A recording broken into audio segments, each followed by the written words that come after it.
Are we ready? All right, ready. No bras required. The podcast where two girlfriends talk about everything from diapers to death and do it all braless and brutally honest. I'm Megan. I'm a mom of four, lifelong educator, dance studio owner, coffee and wine snob, and never afraid to speak my mind. And I'm Patty, mom of three, teacher turned leader, dance boss, loud laughter, tequila enthusiast, and professionally unfiltered. Together, we've got over 30 years in education, seven kids, two studios, countless bottles of wine and tequila, and a whole lot of stories to share with you. What's No Bras Required all about? It's a space for women like us who are juggling life, entrepreneurship, parenting, work, marriage, friendship, grief, joy, chaos, and just need some real talk. So, whether you're sipping wine in leggings, hiding in your car, or rage cleaning your kitchen, we're here for you. Hey, Patty. Hey, Megan. How's How it you going? doing? Good. It's good. How Yeah. about you? Hey, we're making it. We're like halfway through February, so yay. Yeah. Ish. That's... Yay, go us.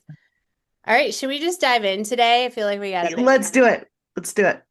All right. So today we have a special guest on the podcast. Our very first one. We're so excited. This is one of our bestest friends, studio owners. We love her so much. And so welcome, Kim Field.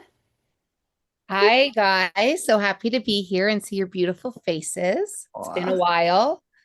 it has. It's been too long. Way too long. Way Way too long. I know we need a girls trip. That's not why we're talking today, but we do. No, but we really do. We Yeah. do. We I got to could use save our another girls. like Janet Jackson hallway dance from Miss Kim. I, I that never happened. It lives rent free in my head. I just need Kim Aperol Spritz time. Oh, yeah. Oh, I'm there you in. go. I'm in. Mhm, Yes. mhm. Yes. Always a good time. All right. Always. Well, today we're talking about from surviving to sustainable, how one studio owner became profitable and debt-free. So this Yeah. month is all about finances, and Kim has an awesome story about this. And so we're going to pick her brain and learn all the things. Awesome. Yeah. Should I just dive right in? You have questions for me? We've Oh, we got a got whole Oh, thing. Yeah. great. Yeah, because we're so prepared. And I then we love go it. off script, so get ready. yeah. Perfect. That's my favorite part. So you know us.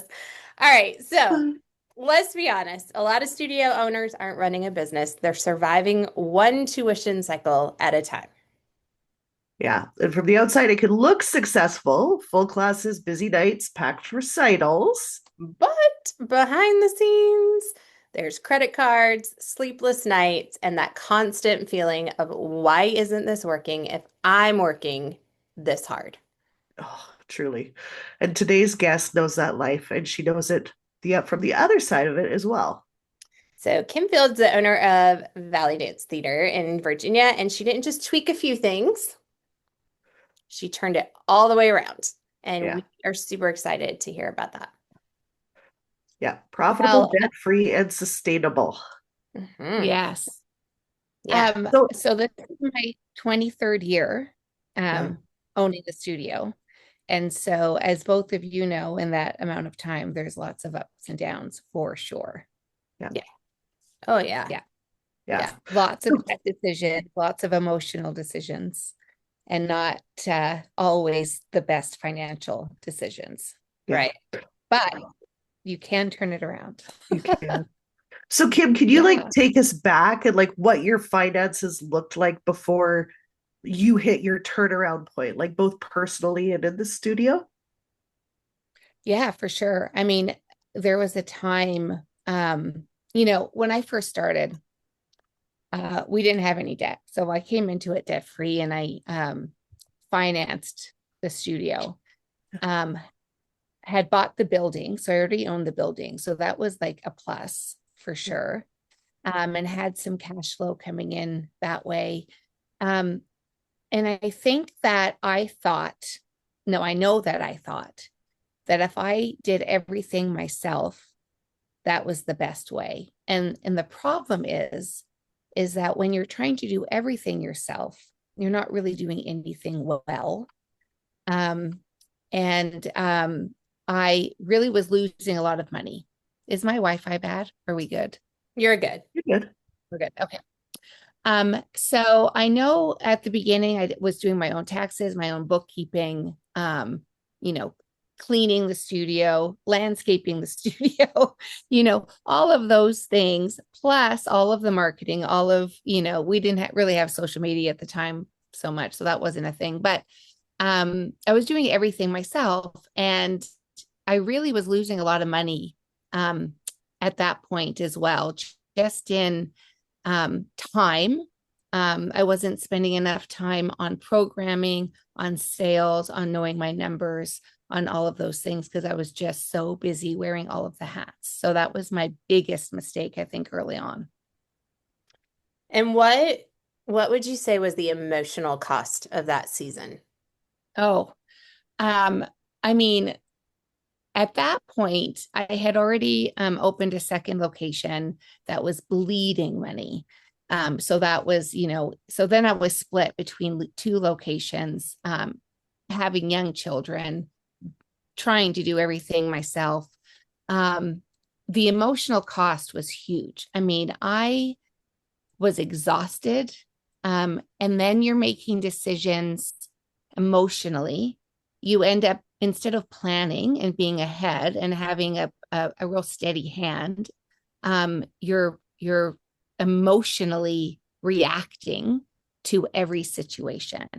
Um, and then there's the blame game. Whose fault is that? You sort of get into that. Yeah. And whether you know it or not, the families and the customers in your business feed off of that energy. And so you might think that, especially us as performers, you might think that you're hiding all of that, but you're not. Everybody can feel it. So it's that nervous energy that just sort of is that cancer that spreads throughout the entire organization. Yeah. Mhm. Oh, I love that. Um, was there a moment when you realized, like, I just cannot keep going like this? Oh, yeah, definitely. It was, we met each other in the inner circle, um, DSOA, and I had, been to a teacher training seminar in the summer, and I was like, okay, well, this is it. Either this is my last ditch effort. I'm gonna, you know, jump into some business training and give it everything I have. And if it works, great. If it doesn't, I'm out. And I remember standing in the kitchen talking to my husband and just saying, I'm not enjoying it anymore. And Yeah. it makes me sad because I love it. But it was just so stressful at the time. I was just like, it was the joy was gone. Like I didn't even enjoy walking into the building at all that I had built. It's like you just don't want to go. So I Yep. just remember going, hey, this is it. I'm going to try this. And if it works, great. And if it doesn't, oh well. And then COVID hit at that moment. COVID. Was Yeah. that right before? I was close. I think I was in maybe a year, I want to say. Oh my gosh. Yeah. Yeah. Yeah. So then it was like, okay, well, this is it. This is Now you're really like, it. yeah. Yeah. Yeah. I know. I think And we've then, all had those seasons where yeah. on the outside it looks like you're doing great, and then the credit card statement shows up, or somebody really looks into your books and they're like, Yeah. No. No, you're not. No, Yeah. you're This isn't good. Yeah. yeah. I Yeah. mean, I think really taking a moment. So I think one of my biggest problems was not, well, first of all, not budgeting well. I mean, there's a lot of costs in business ownerships that you just don't plan for at the beginning Yeah. if you don't know. So that's why so many first businesses fail, because it's just an onslaught of one-offs that you don't plan for as a business Yeah. owner. So, um, and then if you're so busy working in the business instead of on the business, you really don't have enough time to plan and foresee all of that.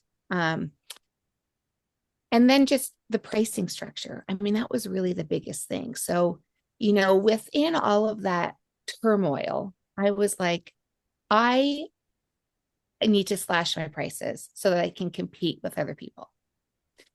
And then in doing that, I really just cut myself in the foot. Like, I just was like, then I had no money because I was completely priced myself out of any kind of profitability, because I pay my faculty well because they're highly educated. I take pride in the product, and that's expensive. Yeah. And then I wasn't paying myself because I was just paying everybody else because I wanted to make sure they were paid. So then now I'm literally putting my entire personal life on a credit card because I'm not paying myself any money. I mean, it was literally the worst decision I have ever made. And so jumping into that business coaching and really like changing my mindset to not price your business according to what other people are charging, but pricing it according to what your business costs to run. Yeah. I mean, that was like, whoa, Huge. crazy, Yeah. huge. Yeah. Okay. Absolutely. Yeah. So like this is what it costs. You go down, you look, everything, itemize everything. This is what it costs. These are how many students I have. This, that I have to charge this amount of money. And the problem is you can't get there overnight. No. So then it's like you're on the 5 to 6 year plan of getting yourself back into that, because you can't just be like, you're going to lose a lot of business if one day you're like, I'm going to triple my prices. Okay, everybody. So it's, it took a long time to get there. And, Yeah. and at this point, I'm really unapologetically, um, you know, charging what I charge because it's worth it. Right. Yeah. And I mean, I'm not, a millionaire. I Now I though pay my bills and I live a comfortable life and I can make really good decisions for myself, my family, and the business.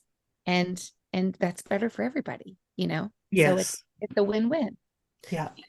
I love that you got clarity on what you needed in order to be able to pay your bills, pay your staff, pay yourself, because isn't that a huge mistake that so many of us make, is that we take care of everybody else. And we talked about this last week too, of, women, we tend to be the caretakers, the nurturers. We are going to put everybody ahead of ourselves, and we don't take care of ourselves financially. We business owners, we tend to not pay ourselves first. We tend to put everything off that we need to do so we can provide for the kids, for the family, for our employees, like, because that's just who we are. And then we end up suffering and hating where we're at in life. Mhm. Yeah, absolutely. And it feels terrible to not be able to afford things, Hmm. you know, when you're working that hard. Like that's the thing. It's like, it's not that Yeah. I'm like not putting in the work and I'm not educated and I'm not trained and I'm not smart and all of those things. It's like, okay, someone's got to give, and we're not martyrs. you know we are teachers and we do teach children, but it's really important work that we do. And when you see that every single day, that it's important work that we do. We are shaping these children's lives.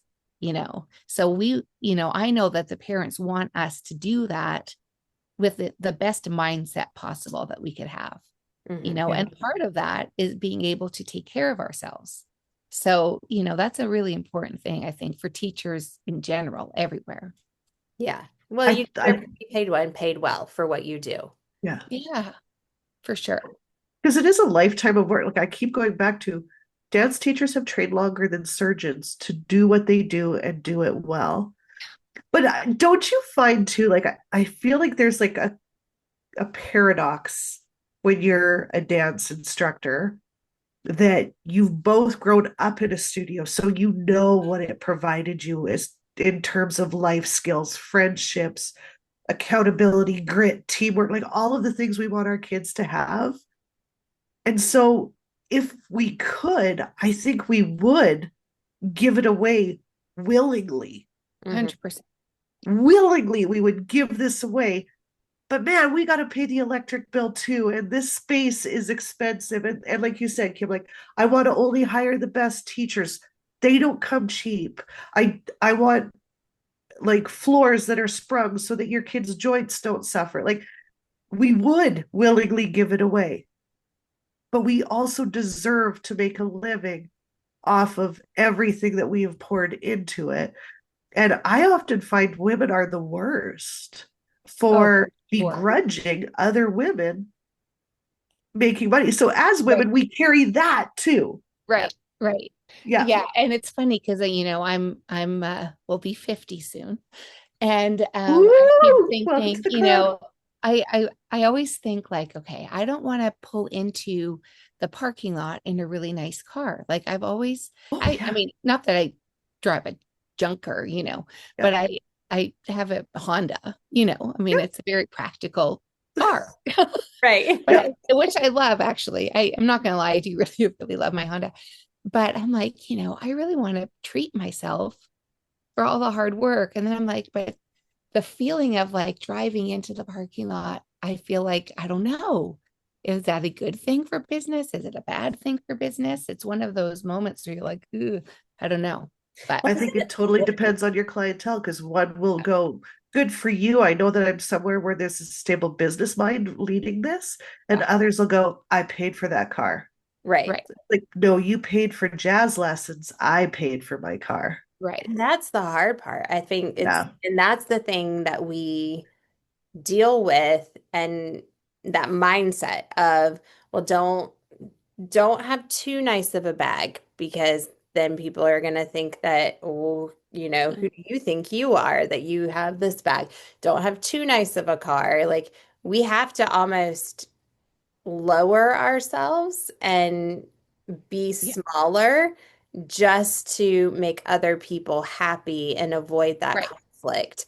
But I right. don't see that with men. No, Like, I don't see that with men who are no, business owners. I don't see that with typically like male dominated children's businesses like the karate or the ninja places or, the like sports. You hmm, they can be as flashy as they want. They drive around in the big pickup truck, Yeah. at least around here, that's all souped up and everything. And everybody's like, oh, I want to be like them because if I'm like them, then I can have that kind of stuff. But Yeah. for us, it's like, oh, I'm sorry, you're driving a Lexus.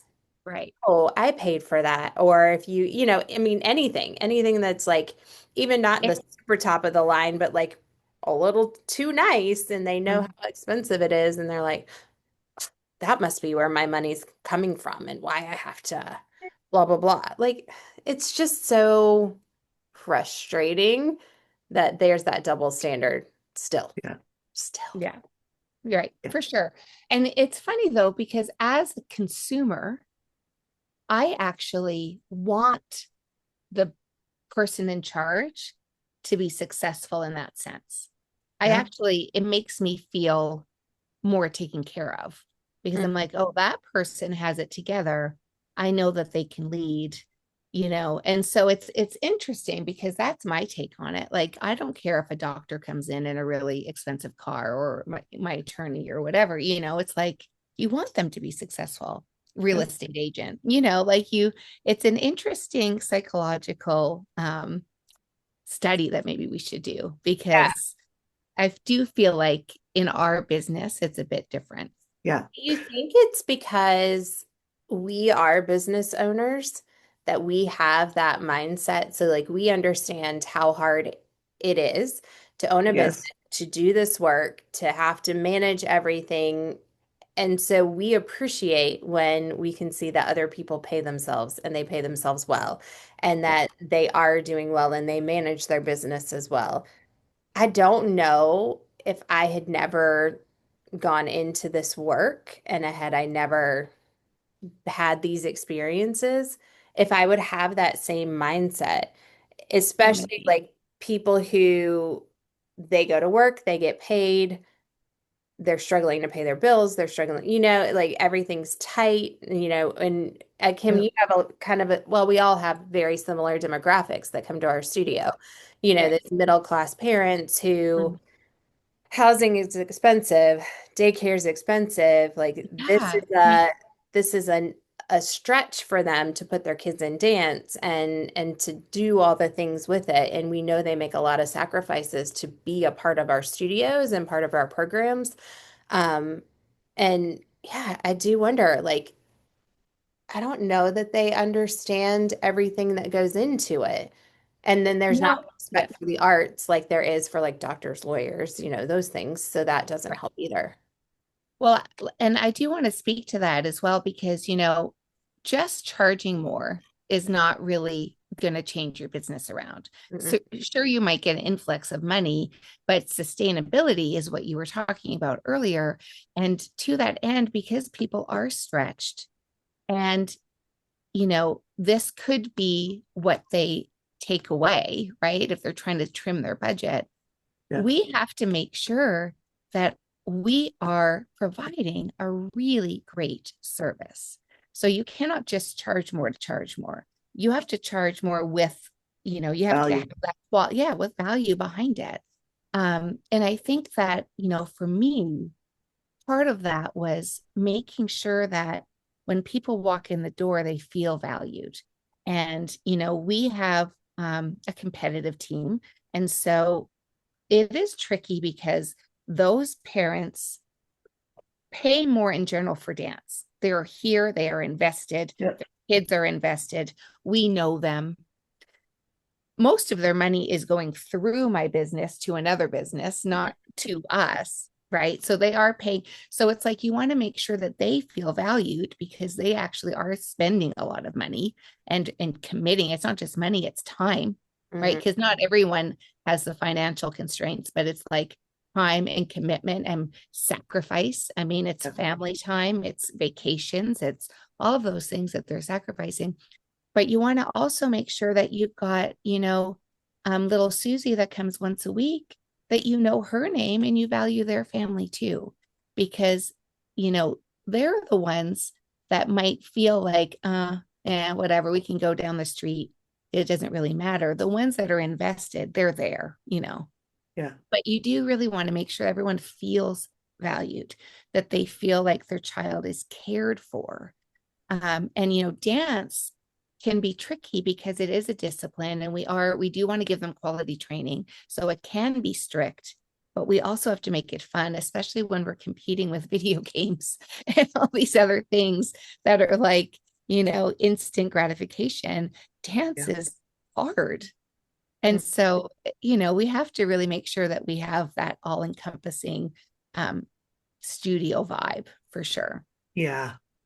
Um, when you were turning things around, like really looking at your numbers and things like that, was there like what were the first financial truths that you had to face or like things that you avoided because you're like, I'm not ready to peel that layer off yet.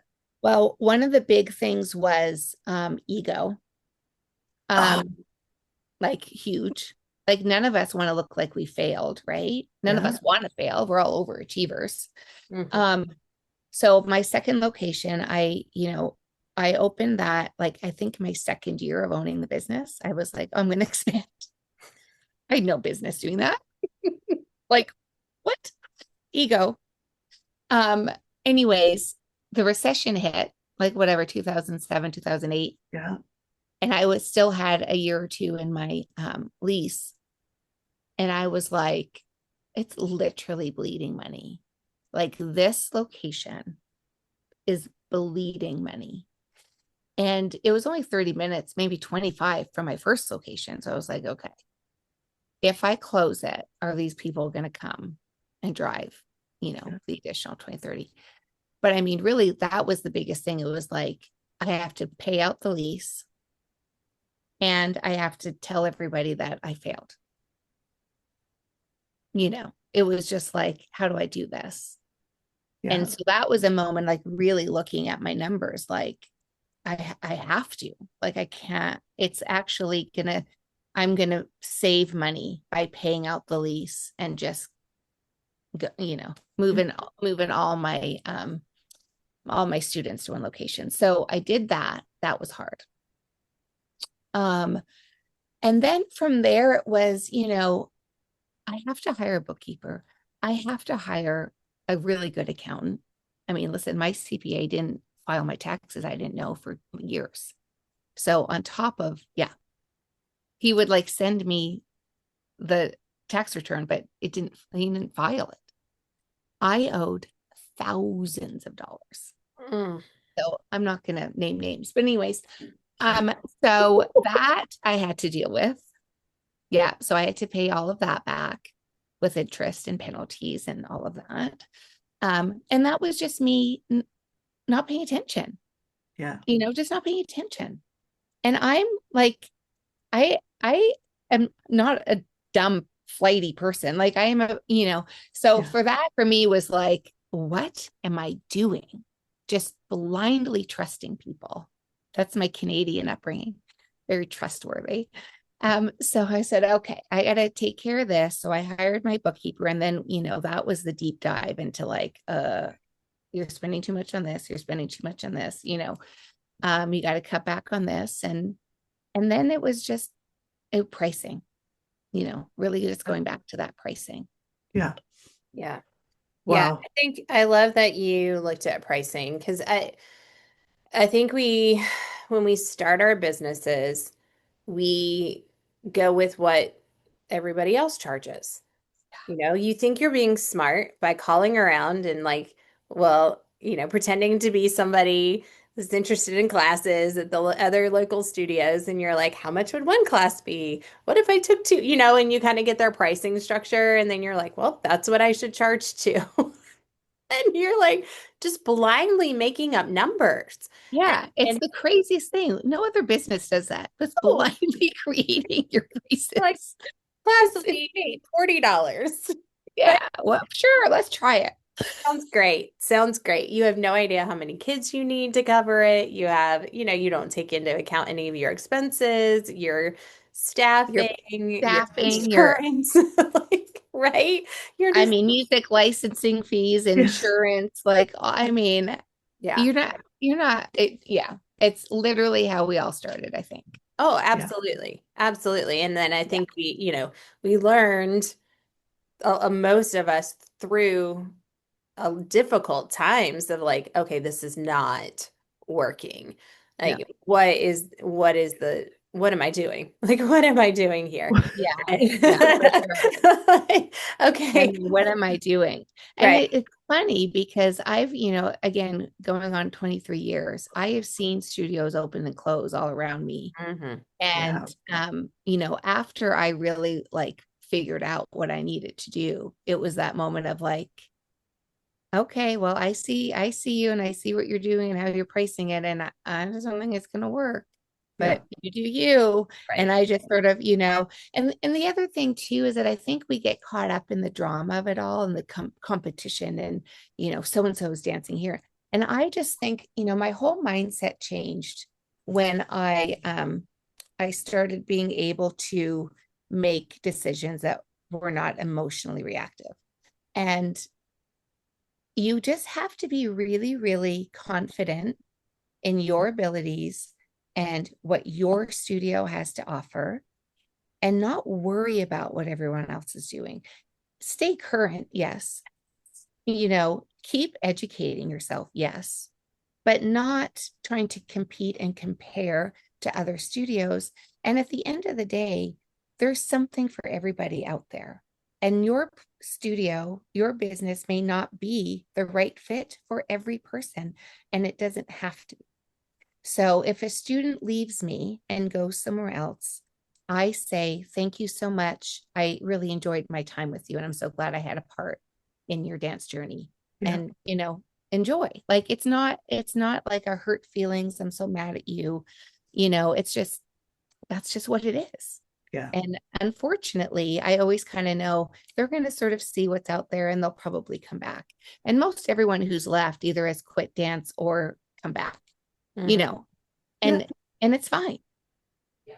I just think you just have to do you as long as what you're doing and what you're offering allows you to sleep at night, then that's all you need. Yeah. Yeah. Yeah. And to price correctly. Price Yeah. correctly. And pay yourself, right? And pay Yes. yourself. And So pay yourself. Yes. yeah, I think Yeah. so when you were looking at the debt that had come through all of these, just I mean, I wouldn't even say yes, they were poor choices, but they were almost ignorant choices because you didn't know any better at the Mm. moment. And so you educated yourself, and then once you had the knowledge, which you didn't even know you were missing, right? All of us, we didn't go to school for business. We Right. didn't go into this. We went in because we love to teach and we love dance. Right. But we were missing a huge key section of what it means to run a studio.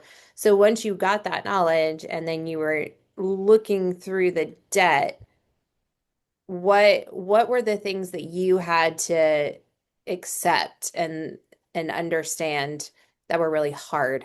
I mean, obviously, I'm sure the number. Yeah. No, yeah. I mean, basically what I did was I took all of my debt and I categorized it like, I went from highest interest down to lowest interest. And for me, that really helped me figure out what I wanted to pay down first. And really looking at how much interest you're paying per month per year. Whoo, like that just is like, whoa, Yeah. that money, if I didn't have it sitting, if I wasn't paying this interest, I would have a chunk of cash at the end. So, and then looking at that, it's like everything that you're putting on your credit card or, financing or whatever, it's because there's a deficit in your sales, right? As a business owner. So if you aren't paying for something outright, it's because you don't have enough money to pay for it. So it's like, okay, I have to make some changes. Um, you know, I I stopped trying to compete with everyone's, um, you know, all these events like that. That's the things like you sort of start thinking like, how can I make money quick? But you don't realize how much money something costs then to profit off of it. So like all of these events at the studio, all these extra things, I'm like, none of these, it's all this effort planning. You're not putting that into your cost analysis. All of the time and planning, admin, all of that stuff to do these quick one-offs. So it was like Yeah. we're not doing these anymore. We're taking these off the schedule, and we're going to take the programs that profit, and we're going to try to figure out how we can profit more. How can we increase the profitability of what we already offer instead of adding all of these other layers? Yeah. And so it was okay, we need to profit more on classes. Obviously, we're not profiting hardly at all. So what that means is we need to look at how we're structuring our classes, and we need to again price them accordingly. Okay, so that was one. I need to look at what I'm paying my staff, and make sure that that's in line. Obviously, we want to be comparable and we want to make sure we take care of everybody, but I needed to look at some of my highest costing staff. Like I was like, okay, well, probably I could train from within and the students would get really high quality training and I could probably cut down on that a little bit too.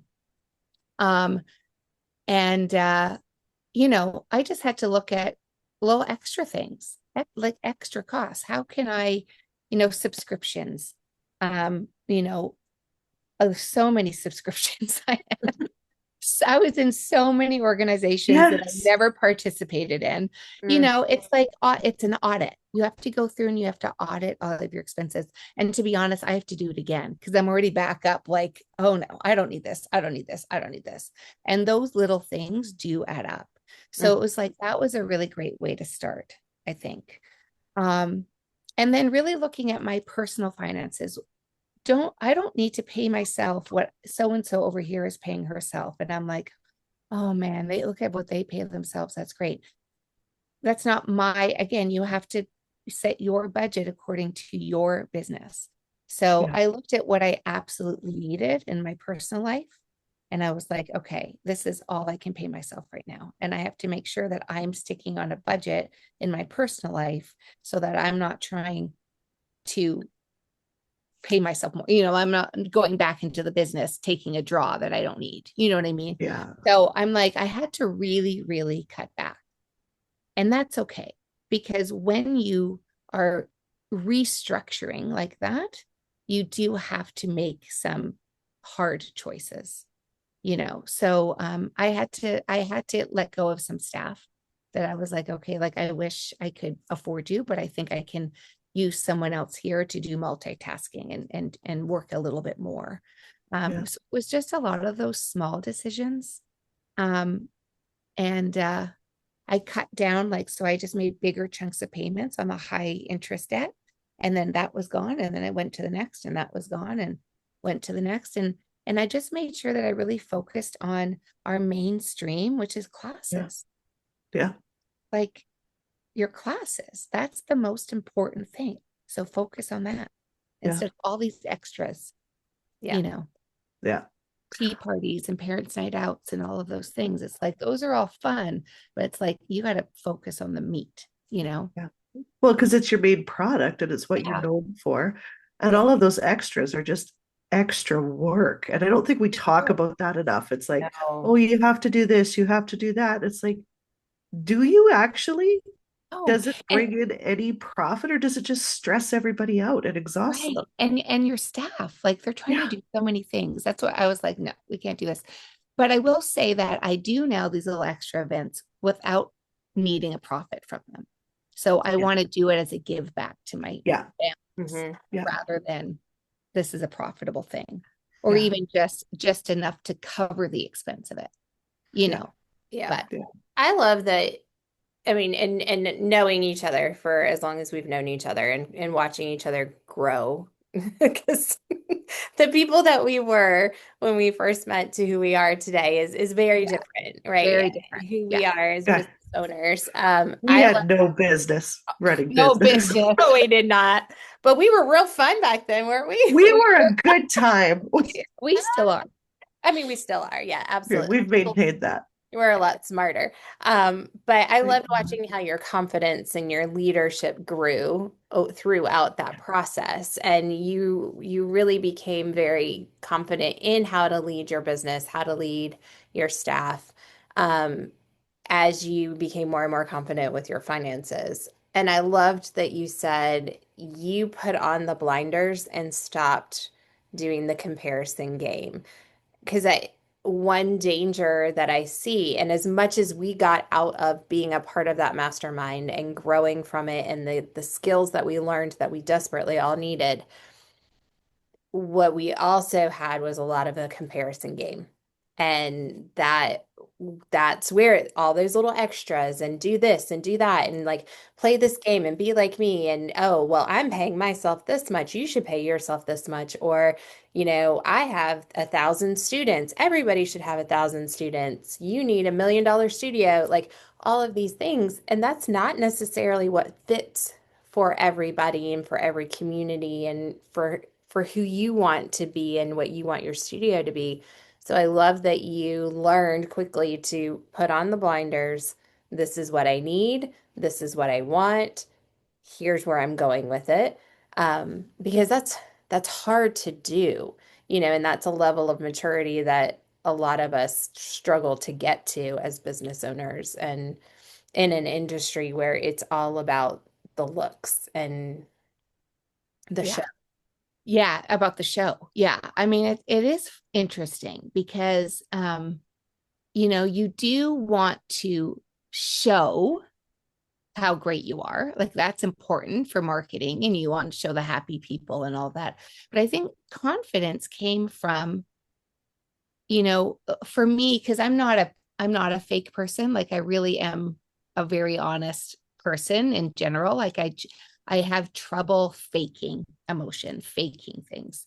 And so for me, knowing that my business was not financially viable, it really pulled from my confidence as a person and as a leader, because I was like, they talk about imposter syndrome. I was like, I am a total imposter, even though I know dance, like I'm good at that.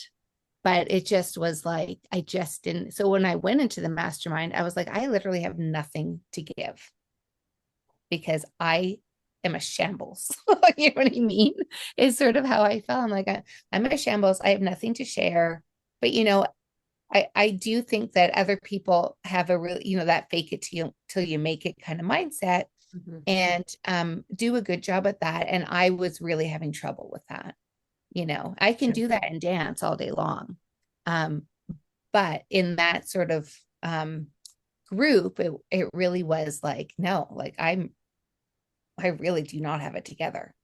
And I remember thinking at that one of the first meetings was like, in 2 to 3 years, I'm going to be the one talking about how we're profitable. Like I just remember that moment sitting at that table. I remember you telling me. Yeah. And I just was like, I am going to be that person. I am going to turn it around. Yeah. And it didn't happen overnight. It really didn't, but I did do Yeah, that. you did. Yeah. And so, that was a good feeling. And I think that, again, yeah, put the blinders on and just, you have to really stop. And social media is hard. I mean, I find myself still getting into that, like, oh, they're doing that. That's you. Look at those students. Look at that. Yeah. Like, and I have to just go, no, this is my culture. This is what, we're our values, and these are the kids we have. And I also, to that end, it's like you still want them to be children. So it's like you want to have these great students and you want them invested in all of that, but I want my personal time and I want them to have theirs too. Yeah. Yeah. And but everyone's business is different. So you just have to like own yours. Yeah. What I keep hearing from you is, which really resonates, is I feel like you have determined what your idea of success is. So you're not looking in your rear view mirror, your side mirrors to what other people are doing. You know what success means to you in your studio. You're confident in it. And I love that. I got to share with you my favorite Kimmy Power Flex moment was when you did go on that stage with the money gun and just shot it everywhere. But Yes. also the fact that you were, like you said, real, that before we walked up on the stage, you said to me, make sure you get my 20s back. Because we know the value of that 20 and what it took to earn it. So we got That's right. You'll get my money back. And I was stuffing them wherever I could to make sure. But I was like, that Listen, was we the work hard biggest for that. powerplex, the Yeah. biggest powerflex, because I remember you saying, like, that will be me one day. I will talk about this. Yeah, for sure. And you did it. Yeah. Yeah. But it's every day. Like you have to work on it every day. Because I still get myself like get into the old habits, right? And then you have to go like, no, like you gotta halt, freeze, no more Sunday.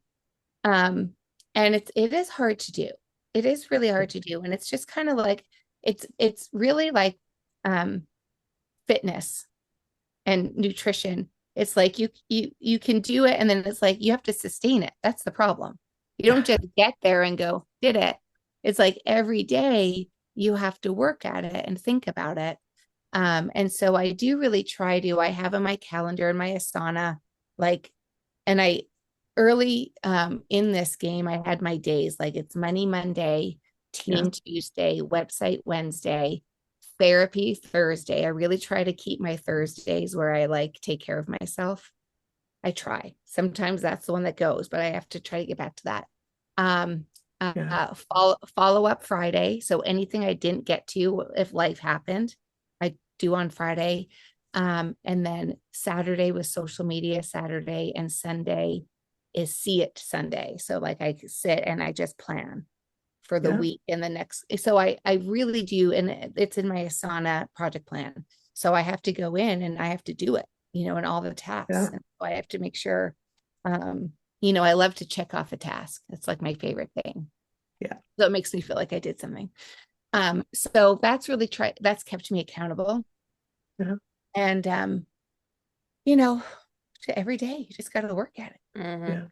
Yeah, because as soon as you feel like you have it figured out and you're running really Oh, good, yeah. it's always something that happens. And Right. like the roof needs replaced, or oh my gosh, 100, you had our to roof like, is leaking. I I just got a know. new roof and our roof is leaking. It was Well, so and I funny remember to when you that. had to pave your parking lot and you were Oh like, my Oh, God. yeah. ah. $20,000. I know. I'm like, but it's so funny because that's the other thing too. And I think that it's what's kept me calm, is that change is the only constant. Mhm.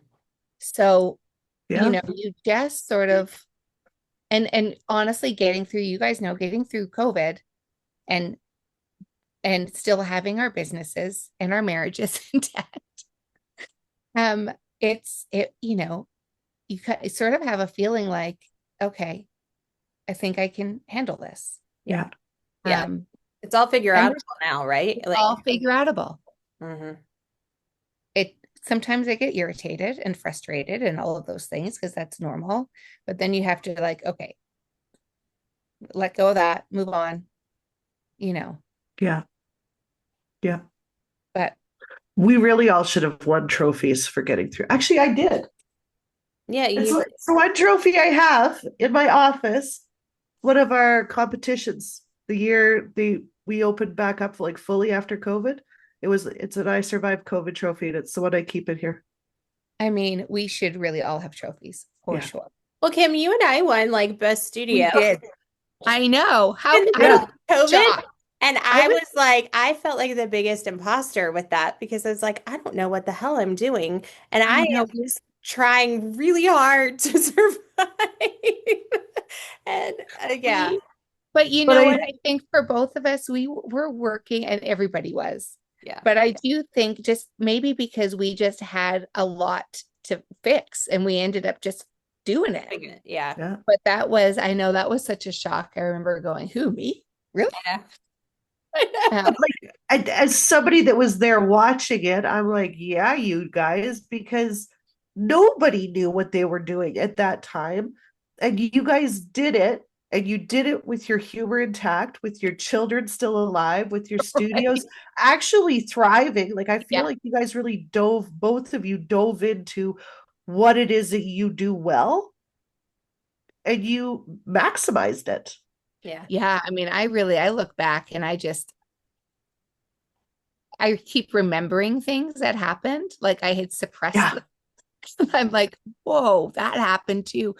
But that year, I think I gained like 75 to 80 students or something. I have to go back and look at my numbers, but I was like, how did we gain students during COVID? Yeah. But I had students zooming in from all over because their studios didn't offer Zoom. Yeah. And then when we opened, they decided to come. I had students driving an hour and a half to my studio. Yeah. 4 or 5 times a day or a week. Yeah. I mean, I don't, it's crazy. Yeah. But Yeah. there's a silver lining. And I think if you just like go into each day, just going, okay, Yeah. day by day, let's just do it. Yeah. That's the only way to get through it. All right. So we're gonna do some rapid fire Okay. questions. You ready? Woo. All right. So what's one money belief you had to unlearn? That artists shouldn't make money. Mm-hmm. Right. One change you wish you'd made sooner. One decision wished I made sooner. Yeah. Um, Or to change, like a well, change or a decision. Yeah. to not cut my prices trying to compete with somebody. Ah, Yeah. That was the dumbest thing I've ever done. yeah. One piece of advice for studio owners who feel stuck. I think you have to go back to why you started, and remember the impact that you and your business make on others. And I think that you have to remember that it really does all come back to you. So as much as you want to blame other people, whether they don't understand or they miscommunicated or they're not performing well, it has to do with how you're communicating. Mhm. Yeah. I love that. Kim, Yeah. you're so smart. I know. I was like, oh, do you see why we love her? She's so amazing. Well, I think a lot of people hate to admit that they're making the mistake, but like unfortunately, maybe because of my Catholic upbringing, as I literally always think it's my fault. So I'm like, okay, what did I do? That even if I still am frustrated and I'm like, really, did I? But I always try to go back and go, what did I do? How could I have handled it differently? That Too Catholic much. Probably a double dose of Catholic upbringing and dance training. Yeah, exactly. Yeah. Catholic guilt is real. Yes, it is. Yeah. Yeah. Oh, all right, friends. Well, this was such an amazing episode. I hope you were gleaned all the gold because we learned a lot today. So we learned that profit doesn't mean you've sold out, It does mean your business can support you. and debt-free isn't about restriction. Nope. It's about freedom. Yeah. Freedom, freedom. Yeah. Oh, you guys are the best. Right? So, guys, if Kim's story sounds familiar, know this. You are not failing. No, you're just ready for a new approach. And change doesn't require perfection. It requires honesty. So thank you, Kim, for sharing the real story, not just the highlight reel. It's hard to be open and vulnerable, but it's so important that we do share these things with each other. Yeah, for sure. Thanks for having me. That was fun. Thank you for being here. And Yeah. guys, if this episode gave you hope, share it with another studio owner that needs to hear that change is possible. You could be saving somebody's business. Yeah. Yeah. All right. Well, we'll see you next time on No Bras Required. More money talk as we finish out February. Well, we've got 2 more weeks to February, but it's Money February. That doesn't rhyme. We need a Financial February. oh, thank you, Financial Patty. February. Financial freedom February. See, there we go. Love it. All right, we'll see you next time on No Bras Required. Our goal for this podcast is to be that village where we can have those deeper conversations. We can talk about the serious things and walk each other home from diapers to death and all the things that come in between, but also to bring the humor and our crazy squirrel moments and all of our funny stories that we've lived from parenting to entrepreneurship to just being us and the adventures that we come up with. But we want to build a community and be those people to give you some sound advice that, maybe makes you giggle a little bit every once in a while. So thank you for tuning in. Subscribe, share with your favorite hot mess mom friends, and give us a follow on Instagram at No Bras Required Pod. Every week, we'll drop a new episode tackling everything from marriage and mom guilt to leadership and loss with humor, heart, and maybe a little tequila or wine. So bring your favorite drink and join us every week.